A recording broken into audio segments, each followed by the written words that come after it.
Hey everybody, I hope you're having a lovely day today. And today we're going to be talking about something a little controversial, which is art supplies and if better art supplies are really worth it. So the number one question I get on Instagram is what tape do I use? And I completely understand because my work is pretty intricate, if you can see here and behind me. I do use tape as a tool to ensure that the lines that I'm going after are crisp, but to be honest, I just use whatever tape is cheapest at Lowe's or Home Depot or on Amazon. However, I'm going to go through all the supplies that I use, why I use them, and if they're a good fit for you. But before I go into all of that, I just want to say that there are some beautiful pieces of artwork that you've seen in museums and galleries that don't use the highest quality type paint or the highest quality tape or canvas. Remember that beautiful art is something that connects to us as people. And regardless of the supplies we use, as long as we're making something meaningful and personal, that's all you really need to create incredible artwork. So the first art supplies I'm going to share are a little pricey, but they are my favorite color pencils. I use them when I travel, and they are by Caran d'Ache. They are so vibrant and so beautiful and so easy to sharpen and keep crisp. I love them. But if you're looking something for a bit more budget friendly, I do have some other options in my little Amazon art shop, which I'll link below. But again, really when you're in an art supply store or if you're online, go through and experiment. The worst case scenario is it's not the right fit for you.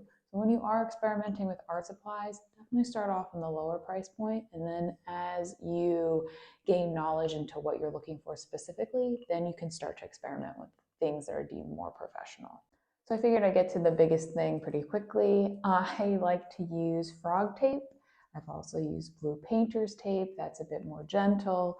When it comes to tape, it doesn't really matter as long as you're being careful when you lay the tape down and pull the tape up, whether it's on paper or on canvas. Tape on canvas is going to be a lot more friendly than tape on paper. I've definitely ruined a few paintings in the past as I've made them on paper, but that's really the beauty of making art. Sometimes you experiment and it works, sometimes you experiment and it fails. So my advice to you when it comes to finding tape for your paintings is play with everything. They're all around the same price point. They're a couple bucks each. You could get some tape that's a bit thicker. You could get tape that's thinner, and just have fun with it. That's what I've been doing, and I kind of bounce around brands depending on what's on sale. And the last big category I would say is paint, brushes, and paper. And the thing about all three of these is they definitely can vary, but these are the things that I use time and time again.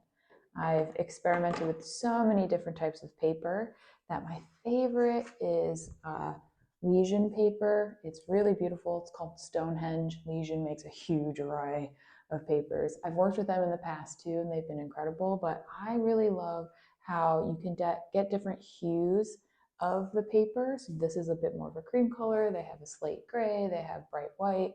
I really love how it takes to paint and how it takes to tape. Painting on canvases can get really expensive, and especially storing them.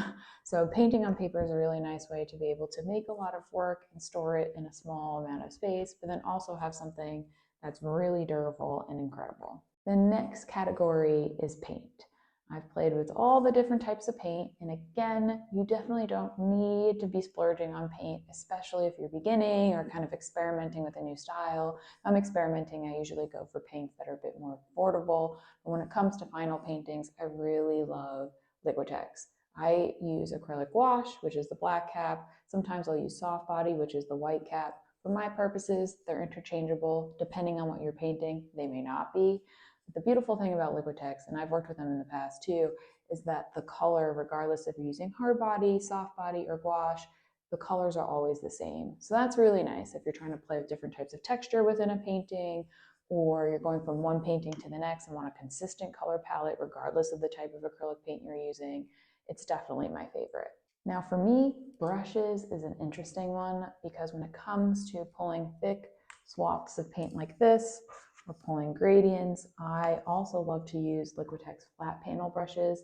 They come in a billion different sizes. I think the largest is about 8 inches, and then they take it down to like a half an inch. I really love them. They clean really well. They last a long time. I'm definitely not precious with my brushes, so I love these. And then for small touch-ups, I don't go too crazy with pricing. These are by Artist Loft. I have them in a bunch of different sizes as well. They also are really durable, wash really well, and last. Again, it depends on the type of painting that you're doing. So if you're using acrylic, definitely look for acrylic brushes. If you're painting with oil, look for oil brushes. I remember, brushes can be an incredible range of prices. I remember I was at the art store and I picked up this really thick brush similar to this. And I was like, oh, this is amazing. I want to experiment with it. It looks like it's on sale for $15. And I get to the register and it was a $150 brush. So again, depending on what you're looking for, definitely stay within your budget. The beautiful thing is, again, you can make artwork that is impactful, stunning, and beautiful with art products that are a bit more affordable. But these two are definitely my favorite when it comes to my paintings. And those are all of the art supplies I use. But again, I want to reiterate that you don't need to immediately jump to and buy the most expensive products. Definitely experiment and play around. You don't need fancy canvases to make beautiful work. In fact, I just made this beautiful piece on a vintage postcard. Just remember that the story and the ideas that come from within you are the most important ingredient to making beautiful artwork. But hopefully, if you are looking for some new products to experiment with, that this was helpful. I'll see you all in the next video.